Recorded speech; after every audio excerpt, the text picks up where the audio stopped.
the Kill Count, where we tally up the victims in all our favorite horror movies. I'm James A. Janice, and today we're looking at It Chapter 2, released in 2019. It Chapter 2 is the sequel to 2017's wildly popular It Chapter 1, which I previously covered in a two-part kill count. I also did a two-part kill count for the 1990 It miniseries, but It Chapter 2 will be covered in a single video. YouTube's algorithm changed. It's boring. Don't worry about it. Chapter 2 sees the losers from the first film all grown up into a group of remarkably sexy adults. If you've read Stephen King's book or seen the ABC miniseries, you already know what to expect from the second half. 27 years after fighting Pennywise the evil dancing clown, the losers are summoned back to Derry, Maine to vanquish their old shape-shifting nemesis once and for all. A lot of the crew from the first movie returned for the sequel, and they all worked under the leadership of the siblings Muschietti. Andy Muschietti in the director's chair, and his sister Barbara Muschietti as producer. Andy and Barbara are both lifelong Stephen King fans, having read his books since they were the same age as the kids in part 1. They're both lovely, passionate people who were happy to spend nearly 5 years of their lives making these two movies and telling this ambitious story. It Chapter 2 had a tough hill to climb from the start. Living up to the box office smashing first film was always going to be a difficult task, especially when the ensemble cast of kid actors was a big part of what made it so successful. In fact, one of the most common criticisms of the It miniseries was that the second adult-focused half wasn't as strong as the first. I guess John Ritter kissing clowns just couldn't match kids building trash dams or whatever. Would It Chapter 2 face the same kind of negative reaction? Maybe a little bit. It wasn't received as enthusiastically as the first, neither critically nor at the box office, but in my opinion, anyone calling this an awful movie is overstating the case. It's definitely not as strong as the first one for a number of reasons, including pacing, with the movie nearly 3 hours long, tone, with a few too many comedic beats at inappropriate moments, and scariness. I don't think it's nearly as scary as Chapter 1. But I'm willing to excuse a lot of that, since I was blown away by the movie's epic scale, how hilarious it was when the comedy landed, and most of all, the cast they got for the adult losers. They took a lot of care to find physically similar actors, a process that began on set during the first film and included input from the kid actors. From the beginning, I was always Bill Hader. I was just like a super fan. But yeah, it's a very unconventional way of hiring someone, of saying a 14-year-old told me to hire you. They were obviously very successful at this endeavor. James Ransone looks exactly like a grown-up version of Jack Dylan Grazer, a similarity that even Ransone's closest relatives noted right off the bat. Even my brother, he saw this in the theater and he was like, that kid looks like PJ. He was weirded out by it. But it's not just the physical similarities that make this cast impressive. It's also the raw acting talent on display. Everyone is phenomenal, and I'm gonna riot when Bill Hader's performance inevitably gets overlooked for an Oscar. It's the cast's heartfelt portrayals that give the film's heavy emotional beats such weight. I cried both times I saw this in theaters, and I love it when a movie makes me cry, man. Couple of quick notes before we get started. First, I may mention some production info that probably would have been more appropriate in the kill count for the first movie, but back then, I didn't include as much behind the scenes info as I do now. And speaking of the It Chapter 1 kill count, I actually have some corrections to make regarding it, but I'll explain after we do the numbers for this movie, so stick around for those. All that being said, let's finally get into it. Chapter 2.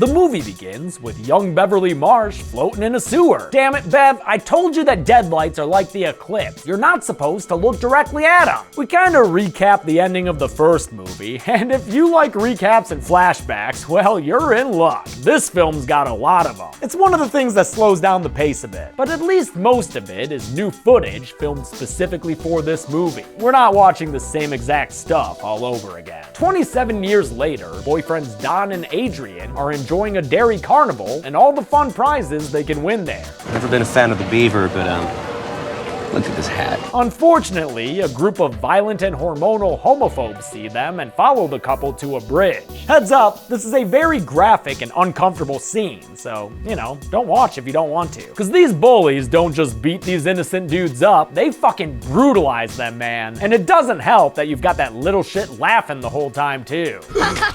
Look what you did to his fucking face! The assailants dump Adrian's body into the river, then run off to get in line for the Tilt-A-Whirl. As Don makes his way down to save his boyfriend, Adrian starts swimming towards the only figure he can see nearby. What is that thing? Oh, just your average run-of-the-mill riverbank clown. Pennywise stares across the river at Don before he grows some fangs and chomps into Adrian's side. What would that be, a flank steak? Don cries in horror as Nina starts singing about nuclear war or whatever, and Pennywise dis-a-fucking-pears. Our sleepy part-time narrator for the film is Mike Hanlon, who still lives in Derry and who is played by Isaiah Mustafa, who had his final audition for the role on his wedding day. Dude got the part and a wife in the same day. Way to go, man. When he's not too busy turning tickets into diamonds, Mike's checking out crime scenes and learning that a reunion party is being planned for all his friends. Cause Mike here is the only loser who stayed in Derry, Maine. Let's see where the others wound up. Bill Denbrough, played by James the Split McAvoy, is now an author living in California, where his latest book is being turned into a Warner Brothers movie starring his wife Audra, who's played by Jess Weixler of Teeth. Too bad she and the movie's director, actual filmmaker Peter Bogdanovich, thinks that Bill is bad at writing endings. You said you liked the ending. That was a lie. It's a running joke throughout the movie that evokes the most common criticism of Stephen King's stories, since Bill is, after all, a Stephen King stand-in. Eddie Kaspbrak, played by James Ransone, lives in New York City and works for an insurance company. He's married to a woman who's so reminiscent of his mother, she's actually played by the same actor, Molly Atkinson. I love you, Mommy. What? Stanley Uris, played by Andy Bean, is also married and very comfortable as an accounting firm partner in Atlanta, Georgia, while Ben Hanscom is a bachelor architect and is introduced with a fun little fake-out. Cause at first you might think this dude in the boardroom is Ben, and you'd be forgiven for thinking that too, since this guy is Brandon Crane, who played young Ben in the 1990 miniseries. But no, our Ben is this hottie hot Skyping in from home, played by New Zealand actor Jay Ryan. Rounding out the losers are Bill Hader as Richie Tozier, a successful stand-up in Chicago, and Jessica Chastain as Beverly Marsh, a big-time fashion designer in New York. Hader and Chastain were both pretty much cast while the first movie was being made. I mean, Finn Wolfhard asked specifically for Hader himself. That asshole Finn decided to throw my name in the mix. And Jessica Chastain had been friends with the Muschettis for a while, having starred in their 2013 horror film, Mama. It was actually really fun to see this clip in the Summers of It documentaries. I can record it, so in posterity, if it ever happens, it will be recorded. That we would like for Chastain to play Beverly as the adult. This is something you can pull when we get it. Although Bev no longer has to live with her abusive, douchey father, it looks like she married an abusive, douchey husband in his stead. Mike calls all of these losers in turn, and although none of them remember their childhoods in Derry, he asks them to come back immediately. A request that causes various reactions, including shaky hands, balcony puking, and T-boning. Oh, and a symbolic divorce. Good for her! Of course, the most severe reaction comes from Stan, who can't bear to keep the promise he made all those years ago. So instead, he kills himself in the bathtub by slitting his wrists with a razor. It's a sad moment, obviously, but a bit more subdued than how they did it in the miniseries. Looks like they did shoot him writing it on the wall in his blood, but I guess they cut it from the final film. That's all fine, but I just wish his wife still did a crazy scream. After Mike finishes lighting the beacons of Derry, we go back in time again to show that Henry Bowers survived his plunge down the Neibolt House well, which, gotta point out, validates the way I handled it 2 years ago. The movie leaves newcomers thinking Henry is dead, but I think he'll be back, because it would be a drastic change from the source material to not have him in part 2. Damn, Past James, slow the fuck down though. Also, Henry pops out of the sewer alongside a bunch of soggy dead kid bodies, but I'm not gonna count them right now. I'll explain more at the end. Henry was arrested for murdering his father Butch, so he's spent the past 27 years in a psych ward. Adult Henry is played by Teach Grant, who was the only good part of that bullshit Leprechaun Origins bullshit. Grant does a great job mimicking Nicholas Hamilton's mannerisms as the character, which is also the case for all of the adult cast. They were all very serious about capturing the characters as portrayed by the younger cast members. We were the ones who were hoping we did well. But now everyone else, like the adult versions, are coming to us and saying, we hope we do well for you. I wanted them to like me so bad. It helped that at the end of the first film's production, the kid actors all wrote letters, in character, to their older selves. That's some nice pre-made role prep, you know? Henry Bowers gets a visit from zombie Patrick Hockstetter, a change from the miniseries' Zombie Belch, which was itself a change from the book's Zombie Vic. What a wonderful variety of zombie greasers. Hockstetter creepy crawls up to Bowers and gives him his old knife back, and this is why zombie visitors usually aren't allowed. The losers all head to Jade of the Orient, the finest Chinese restaurant in the culinary capital of Derry, Maine. Hugs are exchanged, some more sexually charged than others, and self-deprecating jokes are made. You two look amazing. What the fuck happened to me? Although there are some hilarious moments of awkwardness, Oh, look at these guys. it's alright. They have a good time, cause it's alright. They're best friends again in no time, palling around and making mama jokes at each other. Sometimes she'll put her arm around me and she'll whisper to me, And to no one's surprise, that bit was improvised by Bill Hader. In addition to Hattis, the out-of-town losers are also starting to remember things from their childhood again. Hell, even Bill Stutter makes a minor comeback. Of course, Mike has never forgotten anything since he never left Derry, so after the gang finally remembers Pennywise, Mike tells them that he's back again. In fact, it returns to Derry every 27 years as a sort of evil echo. He reminds them of the oath they took to come back if it ever did. That's why I brought you back. That's why you're here. To finish it. Ben notices that Stanley's not there, but it's not until their fortune cookies arrive that they find out why. Their one-word fortunes end up spelling out a sentence. Stanley just couldn't cut it. Maybe those words are a coincidence though, y'all. You can't just be jumping to oh, your cookies have gross little baby bugs in them? Ooh, and bat wings? And eyeballs? Alright, yeah, maybe something evil is going on here. They beat the shit out of the table, then try to leave, and they should be alright as long as Richie doesn't mistake any minor fans for Pennywise on their way out. Fuck you, alright? Oof, maybe next time. They call Stanley's home and find out that he killed himself, and that just does it. They'd all rather get out of Derry than fight an evil clown, so everyone leaves to go back to the inn. Everyone but Bill, that is, who agrees to hear Mike out. Elsewhere in Derry, at a Little League game, a bored young girl named Vicky follows a magical firefly under the bleachers and into a dark recess, where Pennywise the clown is waiting for her. She's rightfully afraid of him at first, but Pennywise wins her over in one of my favorite scenes of the movie. People always make fun because of the way I look. I love that Bill Skarsgård gets to do some emotional acting here instead of just the scary clown stuff. Oh, I can blow that thing right away. You could?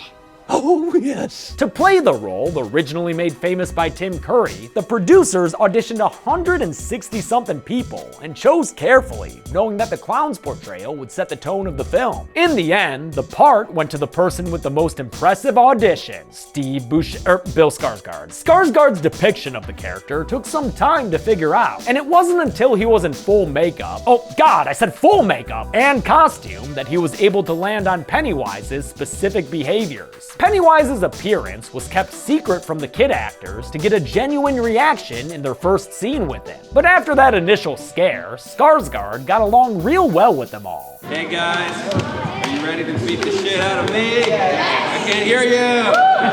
And he was always careful to make sure his young scene partners were okay. You okay? Good job.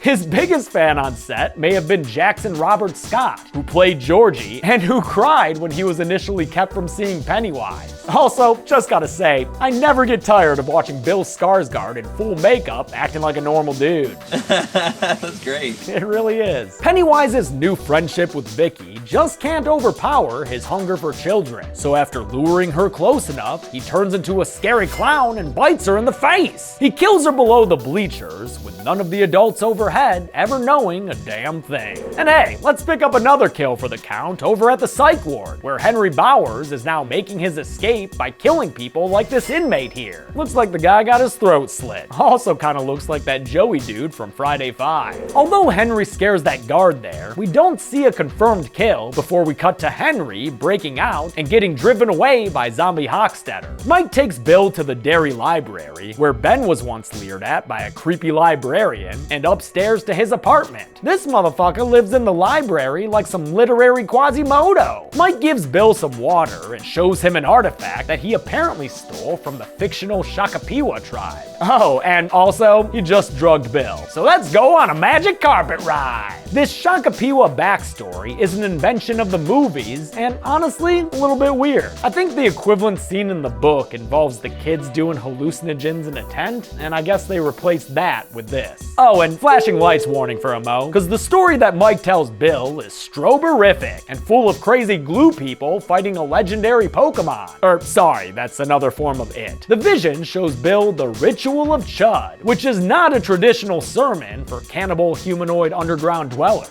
Instead, it's a book thing that involves, let's see here. Biting its tongue? That can't be right. Mike and Bill head back to the town's inn and stop the other losers from leaving. With Bill backing Mike now, they agree that it's time to chud up or shut up. And since the Ritual of Chud is dependent on memory or something, they have to start back at their absolute favorite place from childhood. The clubhouse. Yeah, the clubhouse. Remember it from the first movie? All that time they spent in the clubhouse?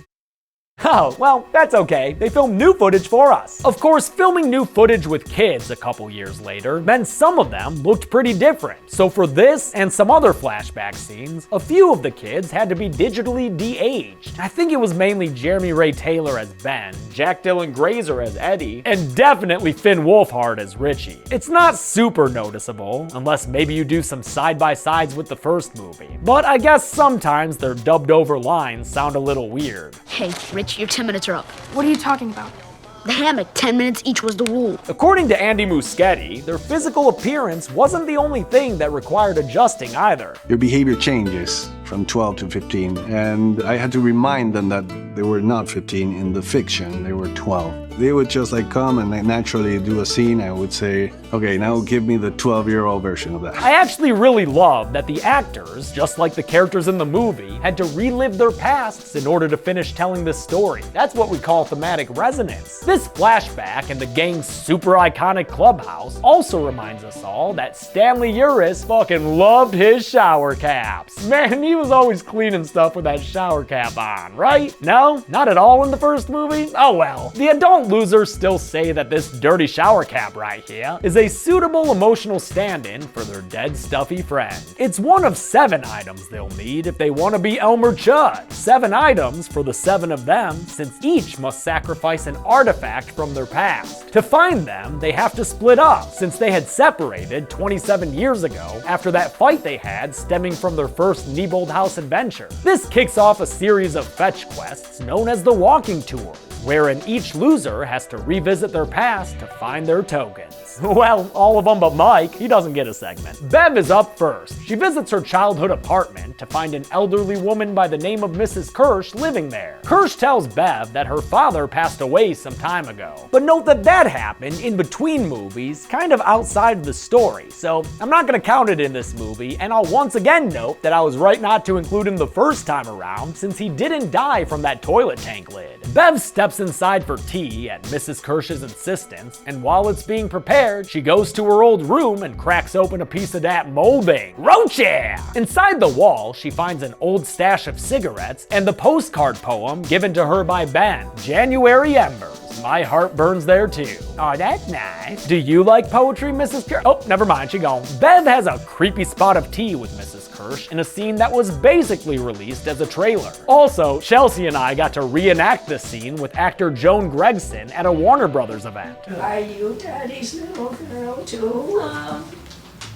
Yeah. Good. I'm glad to hear that. She was both lovely and creepy, and she even did the unnerving stare at me. It was great. Eventually, Mrs. Kirsch derobes and turns into a big naked monster. Rah, rah, rah. I'm not a big fan of the continued use of CG monsters in these movies, but I will say I like those neck mouths. Before Bev leaves, she sees Pennywise in its human form without the clown makeup on. It's more good stuff from Skarsgård as he tells Bev it's useless to fight him. She finally runs out and her segment ends. Damn, we've got how many more of these things? On to Richie, who finds his token in the old abandoned movie theater. Turns out his token is a token. Who'd have thunk it? He has a flashback to a time when he almost made a new friend, until the kid was scared away by Richie's overeagerness and the fact that his cousin was Henry Bowers, who just walked in with his bully buds, Belch and Vic. Since this is the only time we see him in this movie, I just want to mention that the actors who play the bullies are the nicest fucking dudes. Nick Hamilton and Jake Sim especially are super friendly and down to earth. And I love how on the set of the first film, just like how Skarsgård did, they always made sure the actors playing the losers were comfortable and felt safe after each take. Much nicer than their characters, who call Richie a gay slur until he runs away. In the Derry Town Square, young Richie was then yelled at and chased by an animated Paul Bunyan statue, which might be my favorite special effect in the film. Young Richie was able to will the scary monster away, but old Richie can't stop himself from seeing Pennywise atop the lumberjack.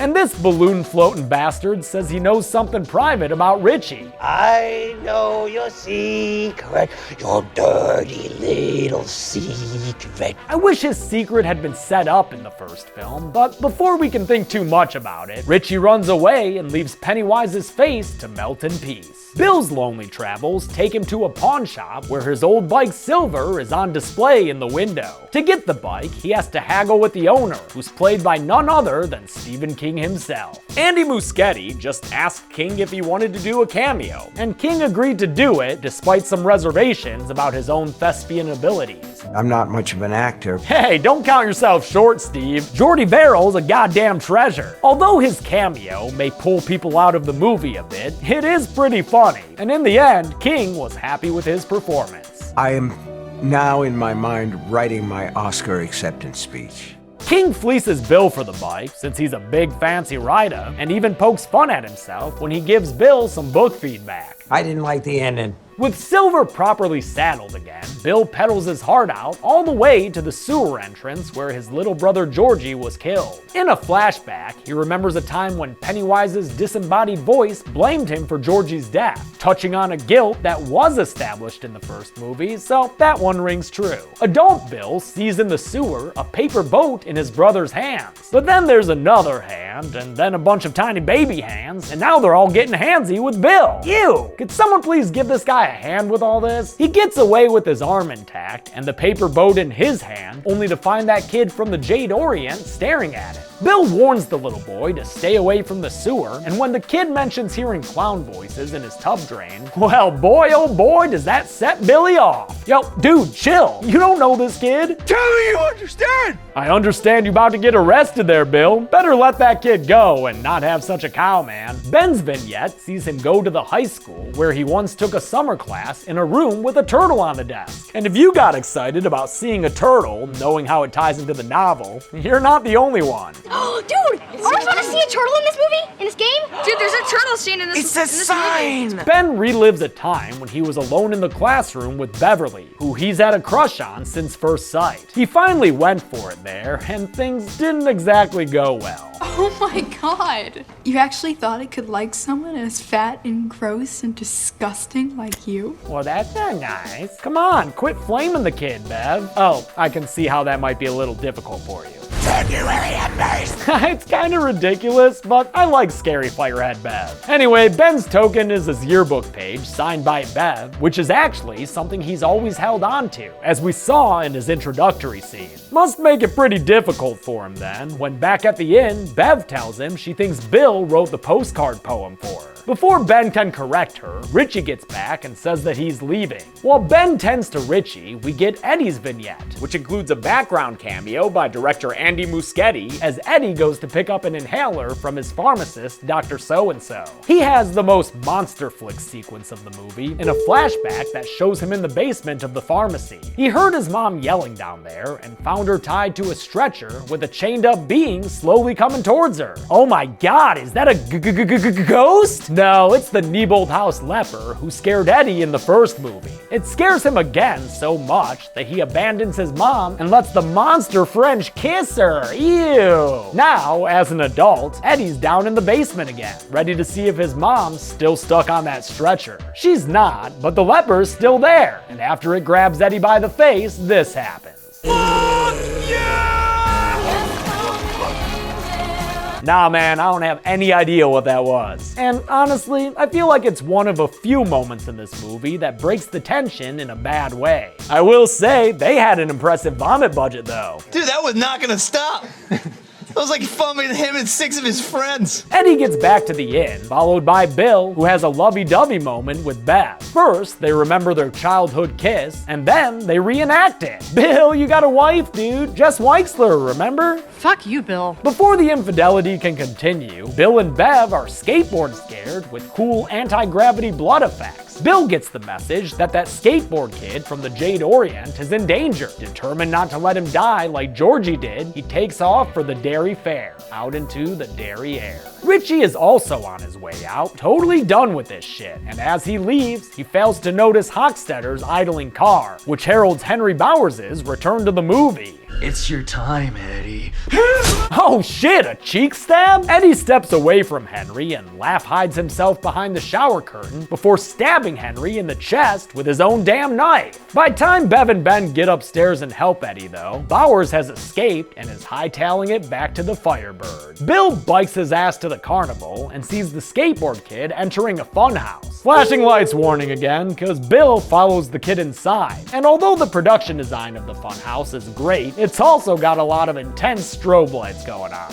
Bill finds Dean, the skateboard kid, but it's too late to help the freaked out youngster, cause Pennywise is already licking at the glass to get in. Bill watches helplessly as Pennywise uses that big old clown noggin of his to bang into the funhouse glass until it begins to crack and break. With one last reared up charge, Pennywise breaks through and eats up the skateboard kid in a very bloody mess. Sad to see him go, man. The little dude playing him, Luke Rossler, was very good and funny in the role. Made his kill that much more impactful. Richie's almost out of dairy when he stops at the synagogue and remembers a speech that Stanley gave at his bar mitzvah. It's thematic and touching and plays over a montage of moments from when the losers were still kids. Make sure you spot that Richie one. It'll come back in the end and get ya. The scene almost feels like a denouement, and it probably would be in any other movie, because we're an hour 50 in here. But not you, It Chapter 2. We've still got an hour left of you. Mike waits for the others at the library, and after seeing a falsified article about how his parents were killed in a fire, he's attacked by Henry Bowers, who he slams through a table. My God! Yeah, this ain't Tim Reed you're charging, Bowers. Isaiah Mustafa played football! Still, the bully nearly gets the best of him until he's stopped by a sudden hatchet to the back of his head. Damn, good timing on that return there, Richie. Guess you could say that was long overdue.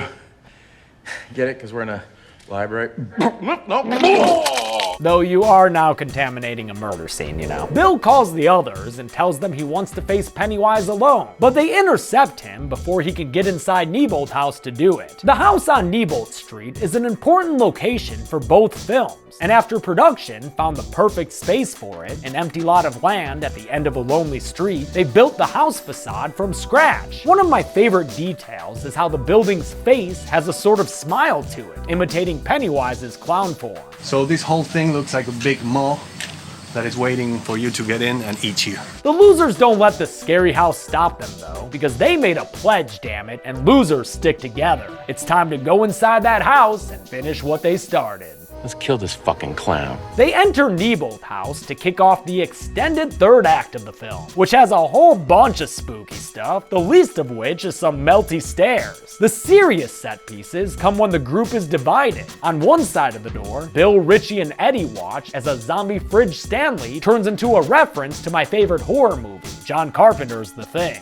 You gotta be fucking kidding. And on the other side of the door, Bev and Mike have to watch as Ben shows off his glorious abs. Oh, sorry, he's getting a message scratched into them. Come on, Pennywise, you're gonna ruin the abs. Somebody stop him. Whew, thank you, Bev. And the abs are still perfect. The Stanley head thing almost kills Richie, especially since Eddie is too afraid to help at all. But Ben comes to the rescue with some super psycho stabs to save the day. Damn, dude, say Tommy Jarvis much? They regroup and head into the basement, then hop on down the well to go splashing around in the sewers. I've always really liked the sewers as a climactic setting for this story. Something about them feels so otherworldly and scary. Maybe it's because I know they get flushed out with toxic waste every night, as taught to me by Jason Takes Manhattan. That's some scary shit, man. The losers wind up in the big chamber, where they previously battled Pennywise beneath a sky of dead kids, and there they approach a porthole that leads to a deeper layer. Mike doesn't know what's on the other side, but that doesn't stop him from climbing down. Eddie tries to bail out, saying he doesn't want to get them all killed, but Richie convinces him to stay with a pep talk. You're braver than you think.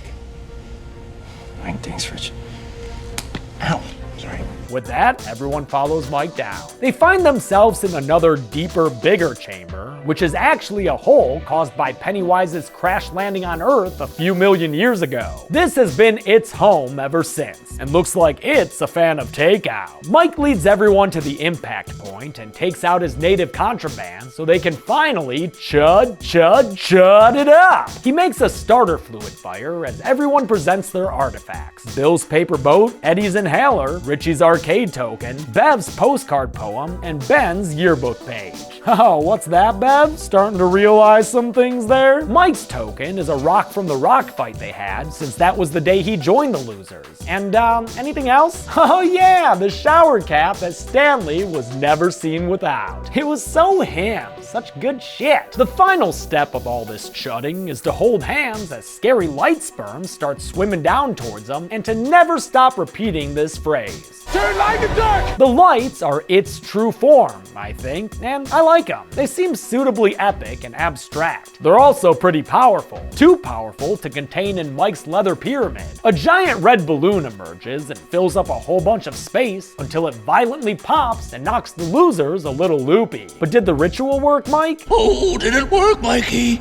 Something tells me it didn't. Giant Pennywise tells them that their ritual didn't work because it's never worked. The scratched out fourth side of Mike's guidebook there originally showed that the Shakapiwa mother chudders died. You lied to us again? They didn't believe they could kill him. That's why it didn't work back then. Are you fucking kidding me, Mike? And don't try to say I should count the Shakapiwa on the list either, because their tale is clearly a sort of historical legend being told. And besides, they look like glue people here. More flashing lights warning, because now Pennywise is a giant clown spider, and he gets his own light show as he develops claws and tries to kill the losers. It's this kind of huge scale stuff that I really appreciate seeing in this movie. It's not often we get a capital B big horror film like this. I also love how they filmed this scene. They used motion capture technology to put Bill Skarsgård's face on the giant clown spider, and I think it was the first thing he shot for this sequel. That meant it was the first time he had to get back in character after being away from Pennywise for nearly 2 years. Luckily, Skarsgård found it easy to jump right back in, and his physical performance also provided some basis for the monster's movements. I am the eater of worlds.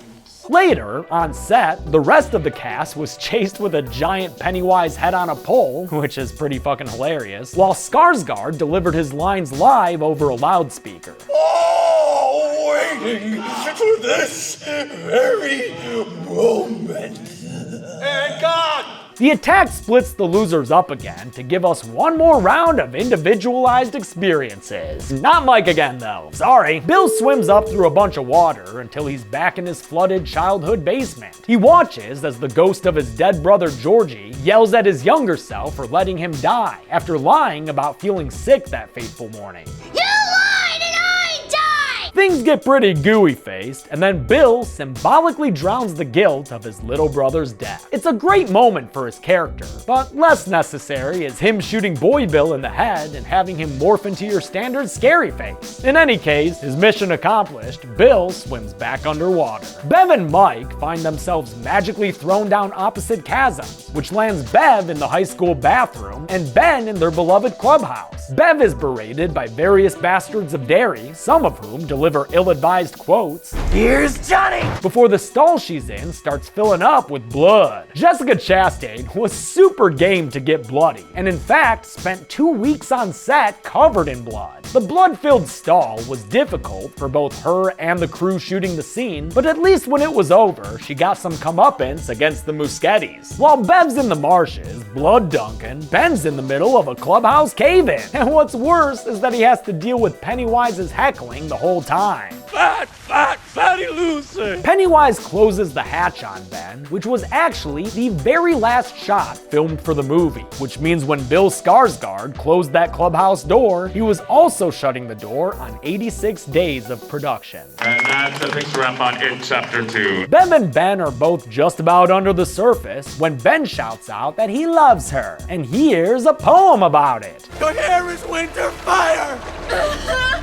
January embers! His beautiful words give Bev the strength to kick the door down in a totally awesome shot, where it opens into the pit that Ben's inside of. She pulls him up.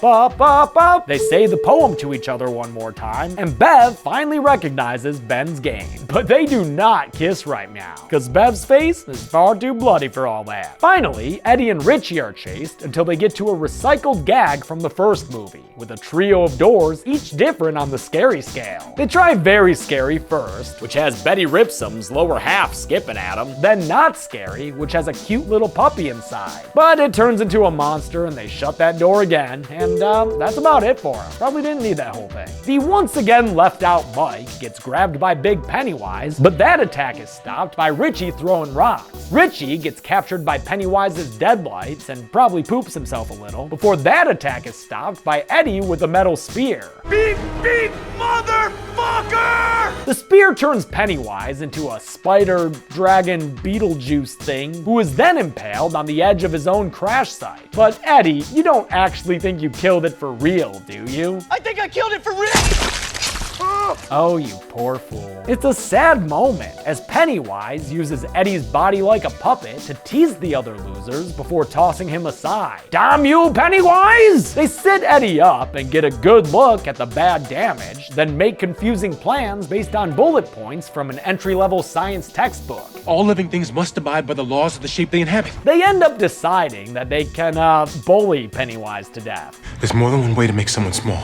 Make him believe that he is. I'm not sure if that's gonna work on this thing, y'all. I am the eater of worlds. See? He's a goddamn Galactus. But their Comedy Central roast thing actually does work. They call him a weak old woman, an imposter, nothing but a stupid mimic, and their barbs deflate the monster sufficiently until it's crawling away from them in defeat. I mean, I don't know what else to tell y'all. They're just straight up insulting this thing to death. I'm the eater of worlds. God, imagine if they had Triumph with them. It eventually grows weak enough to physically attack, and then becomes a sick little pancake-headed feller. This final sequence with Pennywise was a difficult one for Skarsgård to film. Although for some shots they used a kid in a mask to replicate the being's shrunken size, his ultimate form, old Melty Head there, required Skarsgård to be stuffed inside a small hole on set with only his face peering out atop a fake torso. It was a lot of uncomfortable work, but at least it finally revealed what the fuck the Ritual of Chud is. This is what is known in Stephen King's universe as the Ritual of Chud.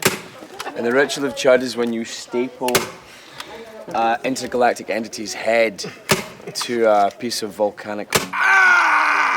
Just like that. It worked. With its powers all gone, Mike reaches into the being's chest and tears out its scared beating heart. And yeah, I'm putting Pennywise on the kill count. Look at that little face. How could I say no to it? They crush its heart and turn out its lights, and at long last, Pennywise, or it, or Bob Gray, whatever you want to call it, is no more. That's the good news. The bad news is that Eddie's dead too. Damn, after he made it out of the wire alive? I knew this kill was coming, since it happens in the book and the miniseries, but it's still an emotional moment, especially due to Bill Hader's performance as the others drag him away. We can still help him. He's got nothing left. Go, whoa. The living losers reverse themselves out of the underworld, then the sewers, and finally Neibolt House entirely, just in time to avoid its implosion into the ground. I've always wondered about the people who live next door there. What's their life like? The losers return to the rock quarry and cliff jump into the water, where they wash off all the clown blood and lament their loss of Eddie. They try to make light and joke around, but Richie, who's usually the funny guy, has no more jokes to make. Yep, this is when the tears usually start for me. God, I can't stand watching Bill Hader so sad. And then they do a friendship huddle. Oh, fuck, man. After Bev and Ben share an underwater kiss, the losers head back to Derry's Main Street, where they reflect on their past lives and remember the good old days with Eddie and Stan. Well, mostly good old days. They were stuck with Dream Child in theaters, and that movie sucks. Bill finishes writing a new book with an actual passage from Stephen King's novel. Then, after he and Mike share a healthy expression of their friendship, I love you, man. Love you too. he reads a letter he's just gotten from Stanley, written before he killed himself. Stanley says he did what he did because he couldn't bring himself to return to Derry, and he knew that his absence would weaken them in their fight against Pennywise. Except not if he was dead, I guess? I don't know, it kind of makes sense. Stanley's voiceover, reading his letter, plays over wrap-up scenes of the rest of the losers, including Bev and Ben on a boat with a pup, and Richie recarving his and Eddie's initials on a fence in Derry. Oh my god, it's so sad! The movie ends with Mike Hanlon finally driving off to leave Derry for the very first time in his life. How many casualties occur when a bunch of losers fight a killer clown from outer space? Let's find out and get to the numbers. There were 8 deaths in It Chapter 2, with the victims consisting of one little girl, 6 dudes of various ages, and an evil force from space that can shapeshift into whatever. Maybe eat around that part of the pie. With a real beefy runtime of 169 minutes, that left us with a kill on average every 18.78 minutes. I'll give the golden chainsaw for coolest kill to the skateboard kid Dean. This whole scene was made up for the movie, and it's a solid little horror short on its own. Damn good blood splatter too. Dull Machete for lamest kill is going straight to Pennywise. It might not be as bad as punching and kicking a giant spider to death, but still, they just bullied it into a baby body. Not a fan. And like I said 40 odd minutes ago when I started this damn video, I want to take a moment to correct my It Chapter 1 kill count. I've already noted that I was right when it came to not counting Henry Bowers, who obviously survived, or Bev's dad, who died in between movies and who thus doesn't count for me. I am also going to stand by my decision not to include Belch and Vic. I know, they died, but the deleted scene where it was shown was never integrated into the first movie, nor were their deaths explicitly confirmed anywhere in Chapter 2. However, even though we never see him actually get killed, I am going to add Eddie Corcoran to the count. He's shown as missing, and I'm pretty sure his arm is the one we see Pennywise messing around with while Mike is getting bullied. And that brings us to Betty Ripsum, the OG missing kid. I was reluctant to include her because we similarly never see the actual death or her actual corpse. But seeing her split in half in a vision in both the first film and this one is enough to just barely sway me. So Betty, just like Eddie, gets added to the 3 kills I originally counted in Chapter 1, which were Georgie, Patrick Hockstetter, and Butch Bowers. Finally, let's fucking do it. Let's count all the dead kids. Those are legit dead bodies right there, and it was wrong of me not to include them before. Though, in my defense, that was before I established the frame-by-frame counting necessitated by the Purge. Anyway, the clearest shot shows, I think, 26 floating bodies. It's really hard to tell, because there's also trash floating around with them, but let's just call it 26. Also, I'm assuming they're the same kids that washed out with Henry Bowers, which is why I didn't include those bodies in this count. For those of you keeping track, that means It Chapter 1 should now have 31 kills, not 3. So go correct your little notebooks or whatever. There, done. A nearly 3-hour-long movie covered in a single kill count. Hope you enjoyed it, and I hope you're enjoying this holiday season. On Christmas Eve, we'll be looking at Better Watch Out. But until then, I'm James A. Janice. This has been The Kill Count. Thanks a lot for watching this insanely long kill count. I want to thank some patrons like Laith Abacab, A. Laurantis, Quaintless, Logan Tersini, Tony Buccino, and Patrick Maloney. I've been filming for like 3 hours straight now, and I got the hiccups right at the start of it, so that's been a fuck of a time, man. Big thanks to Warner Brothers for sending me this stuff a while back. Be good people.